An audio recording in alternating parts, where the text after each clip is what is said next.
नमस्कार दोस्तों, आपका स्वागत है अपने चैनल मैजिक चाइल्ड हब पर। आज हम आपको सुनाने जा रहे हैं दीपावली की सबसे रोचक और पौराणिक कहानी समुद्र मंथन से धनतेरस तक लक्ष्मी जी की पसंद। क्या आप जानते हैं कि माँ लक्ष्मी जी समुद्र मंथन से कैसे प्रकट हुई और क्यों धनतेरस के दिन उन्हें प्रसन्न करने के लिए दीप जलाए जाते हैं?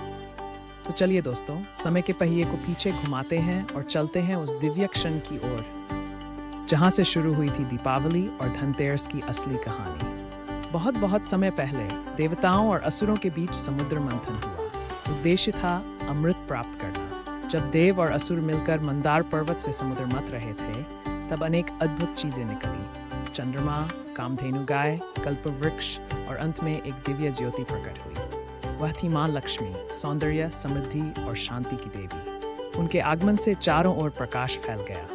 देवता और असुर दोनों ही उन्हें पाने की इच्छा करने लगे। पर लक्ष्मी जी ने देखा असुरों के मन में लोभ था और देवताओं के हृदय में भक्ति। वे धीरे धीरे आगे बढ़ी और भगवान विष्णु के चरणों में पुष्पमाला डाल दी। उसी क्षण आकाशवाणी हुई, जो सच्चे मन, स्वच्छ घर और शुभ कर्म से लक्ष्मी जी की आराधना करेगा, उसके घर सदा समृद्धि बनी रहेगी। युगों बाद पृथ्वी पर सदियां बीत गई। यही दिन कार्तिक कृष्ण त्रयोदशी वह दिन माना गया जब माँ लक्ष्मी समुद्र से प्रकट हुई थी।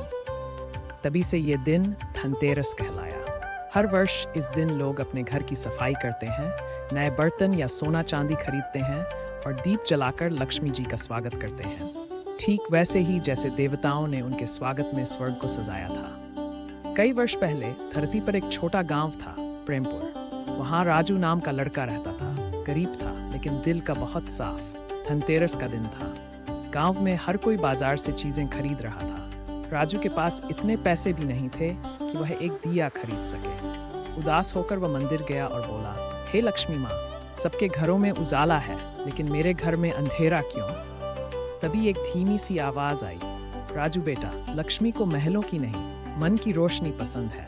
दूसरों के जीवन में उजाला करो, मैं स्वयं तुम्हारे घर आऊंगी। राजू ने वही किया। उसने अपने हाथों से मिट्टी के दिए बनाए और गांव के गरीब बच्चों में बांट दिए। रात को पूरा गांव उन दियों से जगमगा उठा। जब राजू घर लौटा तो देखा उसके घर में दिव्य प्रकाश फैला है।